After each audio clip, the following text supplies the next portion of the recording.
Hello.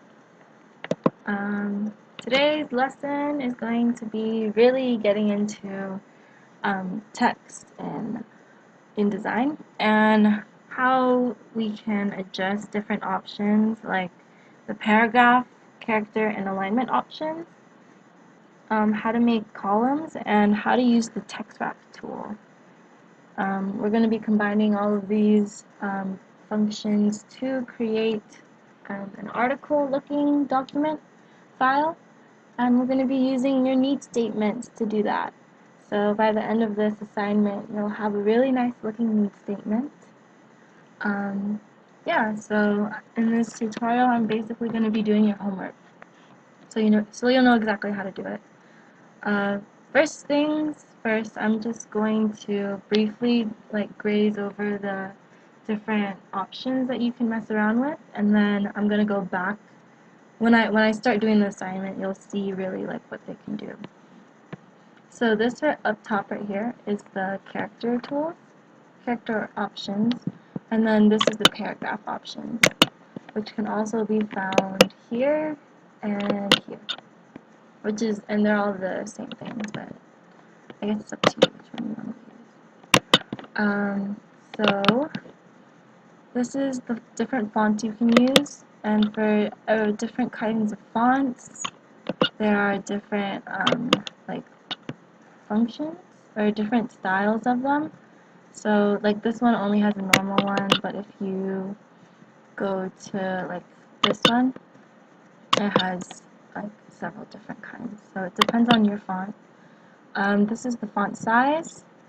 This right here is oh, and you can always hover over these things to see exactly what they mean. And so the leading, they have these weird terms that not everybody knows and I'm not really that familiar with. But leading is basically the space between lines of text. So I think of this as kind of like when you double space. But for this case, you can adjust how much you can double space by. So it's the lines in between. It's adjusting the space between each line of text. This right here is making everything all caps. Superscript, underline, strike through, subscript, and small caps. So if you were to highlight something, then you can make it all caps, you can make it a superscript, yeah, depending on whatever you highlight. I don't really use this, but this is kerning, and you can choose to have it optical or metric. Tracking, I use this quite a bit because it is the space in between each letter. This vertical scale stretches out whatever you highlighted vertically, and you adjust that like that, or just by entering your value. So if you wanted to stretch it by 200%, then you just put 200. This is the baseline shift, so as you see that little area is going up with the arrow.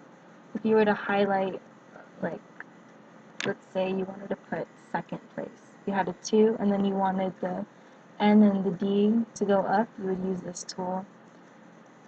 And then this horizontally stretches out your text. And this skew is basically the degrees of slant that you edit your text to, aka italics. This right here are the alignments, left, center, right, and this aligns toward the spine our way.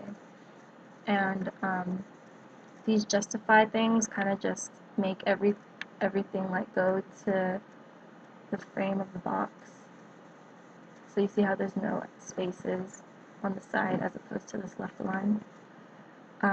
This is the left indent. So when you indent a paragraph. Oh no, this one is the left. Is when you indent a paragraph. So this is the first line indent. This is the whole side indent, and then the same thing with this side.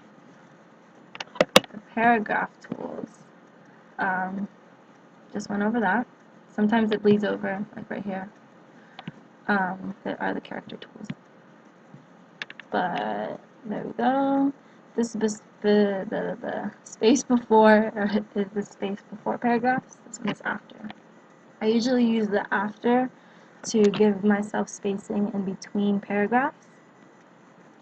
And I use this as that cool effect that you always see on like books or something, like the first letter of the page or the book chapter is larger than the rest of the letters. You would use that to adjust size, and this is to adjust like how many letters you want. So if you wanted a whole word, so if you wanted width, the whole word width to be capital or larger than the rest of it, you would put 4 because it has 4 letters. Hyphenate is what's hyphenated or not. So by default, all the text is hyphenated if something gets cut off. I usually just uncheck it because to me it looks cleaner, but you know, it's up to you. This right here is the number of columns, and this is the gutter. And the gutter is just the space in between the columns. Hi. Okay. You just got in there. Yeah. Sorry, Helen got in it. But yeah, that's basically the overview of all the different options and tools you can use. Also, this stroke right here is the amount of boldness, basically, that you have. That's very useful. Yeah, I'm just gonna make another video on how I did the need statement because it's gonna take a little while.